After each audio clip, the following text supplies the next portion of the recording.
आज का हमारा प्रश्न है कक्षा 10वीं का 1.2 का पहला प्रश्न। सिद्ध कीजिए कि √5 एक अपरिमेय संख्या है। अब इसका हल करेंगे हम। तो हम क्या करें, √5 अपरिमेय संख्या है, इसके विपरीत हम मान लेते हैं। हम लिखेंगे माना कि √5 एक परिमेय संख्या है। हम इसे परिमेय संख्या मान लेते हैं। हमने मान लिया कि परिमेय संख्या, तब इसे हम क्या करेंगे, इसे लिखेंगे √5 को हम a/b के रूप में, जहाँ b जो है 0 के बराबर नहीं हो तथा a एवं b से अभाज्य होना चाहिए। ऐसी होंगी से अभाज्य संख्या हो, से अभाज्य संख्याएं हों।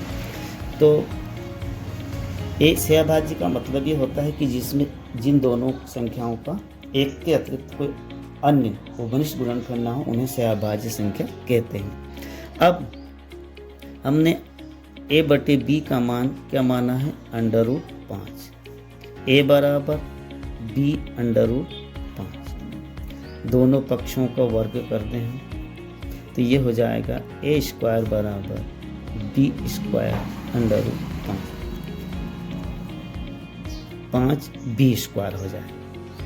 अब यहाँ पर इसका अर्थ है कि 5 का a² में भाग जा रहा है, तो हम यहाँ पर लिखेंगे, तब क्या हो जाएगा, 5 जो है a² का भाजक होगा। a² का भाजक कौन होगा, 5। तब जो है 5 जो है a का भी भाजक होगा, a का भी भाजक होगा क्योंकि a² का भाजक है ना। अब मान लीजिए कि a में हमने 5 का भाग दिया और कितनी बार गया, k बार। a बराबर 5 के हमने माना, अर्थात a में 5 का भाग दिया, k बार गया। इसका मतलब k भागफल हो गया, 5 भाजक हो गया a का। अब यहाँ पर समीकरण 2 में, एक में समीकरण 2 का मान रखेंगे।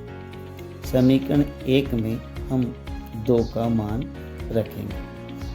अब जब 2 का मान हम रखें इसमें, तो यहाँ पर हमारे पास है a² बराबर 5b²।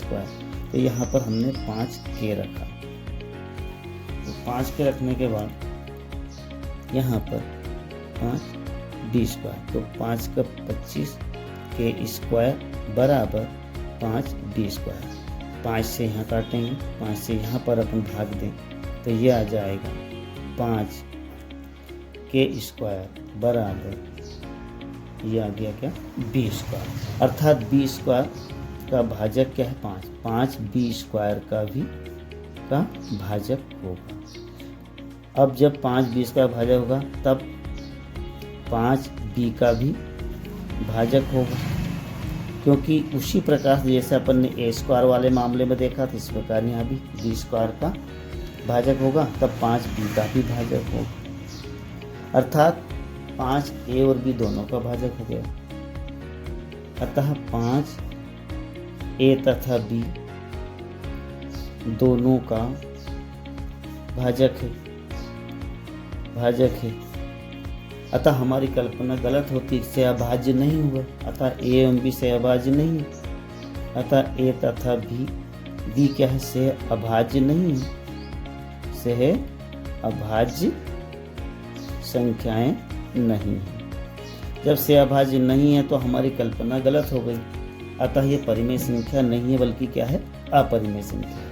अतः √5 एक परिमेय संख्या ना होकर क्या हो जाएगी, अपरिमेय संख्या होगी। अपरिमेय संख्या होगी।